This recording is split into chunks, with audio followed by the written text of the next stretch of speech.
Bugün gelip 71 yaşlık kart, men gelip anladım. Bu ilni, bu sırsıgan, şirgan ilni tazartmay turib, tatarlığına tugul, urusning o'zinde baxtli to'g'in tugul. Bizni so'z busqasi to'ydirdi.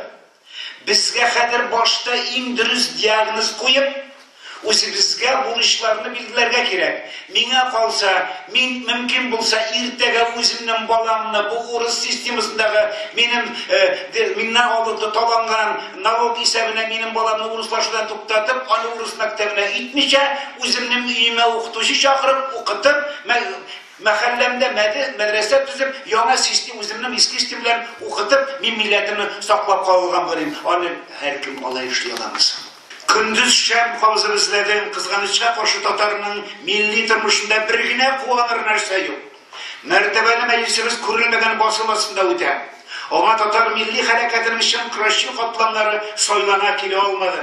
Kongress bizni banish oshatib konsert ko'rsatib tugul, avvalgi uyatib Tatarni yoqlov bo'yicha xalqaro komitet tuzib o'tirgan ish. Bugün Tatarga qarshi ish globalizm harakat ete, Moskva imperial globalizmi, xalqaro globalizm ham Tatarning o'zidan-o'zi aşağı globalizmi. Shular orasida eng ashakisi ham bizga eng ziyonlisi Tatarning o'zidan-o'zi aşağı globalizmi.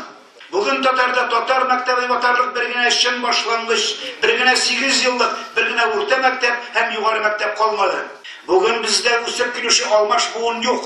Dua kelgen balaların dinsiz, imansız, tilsiz, ata-ana, bismillahsız, urusçağına terbiyelep yokka çıkarıp durar.